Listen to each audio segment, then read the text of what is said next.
Welcome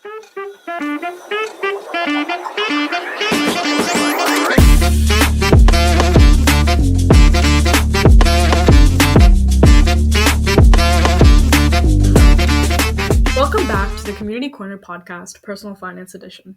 I'm Rashmi, and I'm joined by my co-host, Olivia. You might be reading this episode title and think, what does this have to do with anything personal finance? Well, there's a lot more connections between these two factors than you think.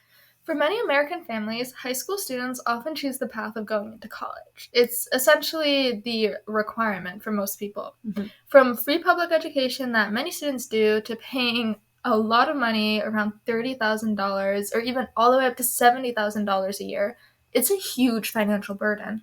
And if you haven't considered how to pay for college tuition, it can be very difficult down the line. You'll find yourself taking out loans that you can't pay back and end up in this mountain of debt. According to the Education Data Initiative, the federal loan balance is $1.645 trillion and accounts for 93.1% of all student loan debt. And the average federal student loan debt balance is $37,718, while the total average balance, which includes private loan debt, may be as high as $40,499. As college tuition is growing higher and higher in cost, this is only becoming a bigger problem for many people, especially considering that most people do end up going to college. Exactly. This is why this episode is dedicated to parents and kids on how to make sure that this won't be a burden in their lives. You'll see throughout this episode that one of the biggest factors in making sure you can avoid debt is time. Interest builds up quick, so you should be prepared to pay off your debts earlier. Exactly. So let's start off with the first one. Just understanding your college costs. Planning for college involves estimating and understanding the costs associated with tuition, room and board, books, supplies, transportations, and all the other expenses that tie into that. Knowing these costs helps in creating a financial plan. One of the factors that takes up a big chunk of your tuition is room and board. Let's say that the college you want to go to is nearby your home. You may not to live on campus unless there is a requirement by the college. But this can significantly drop your college tuition before you even set up a payment method. Gauging what type of university you want to go to is also important.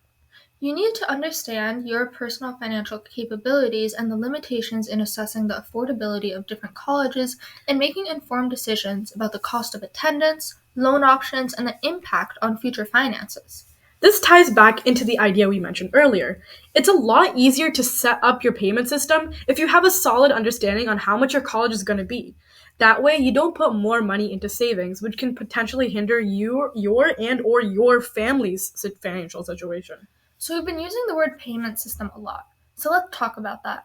What are some ways to save up for college? There's two methods I recommend. The 529 plan or the Cordavel Education Savings Account, otherwise called ESA.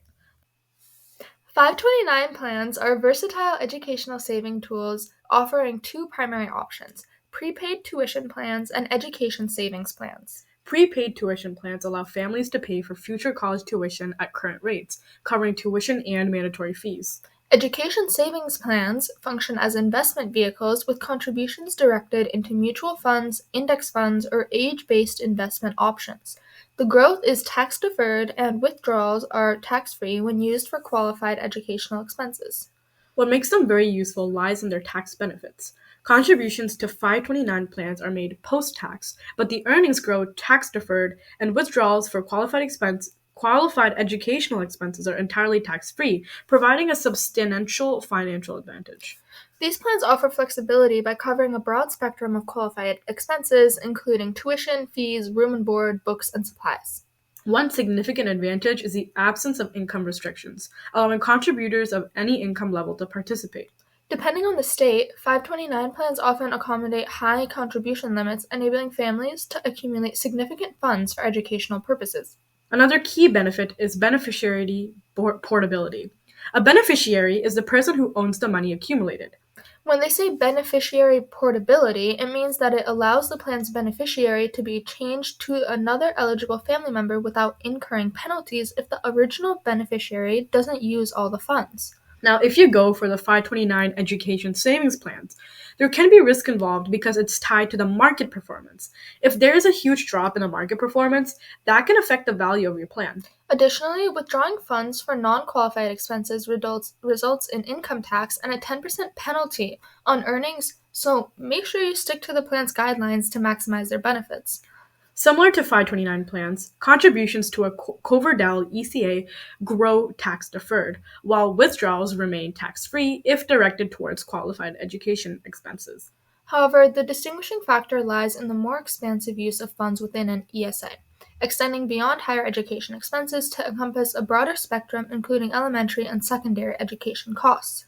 Another notable advantage is the array of investment options offered by Coverdell ECAs, providing account holders with a more extensive selection of investment choices compared to the more structured investment options in 529 plans. They often allow account holders to invest in individual stocks, bonds, mutual funds, exchange-traded funds known as ETFs, and other investment vehicles.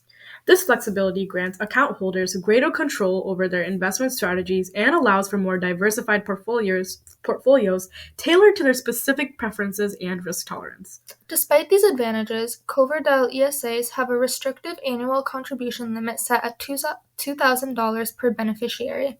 This can create a challenge for families seeking to accumulate larger sums for education-related costs. There are also some income restrictions that apply. This account is for contributors with high income levels, which limits the pool of individuals able to contribute to the account. Each plan has its pros and cons, but choosing between the two depends on which account best suits your savings goals and situation.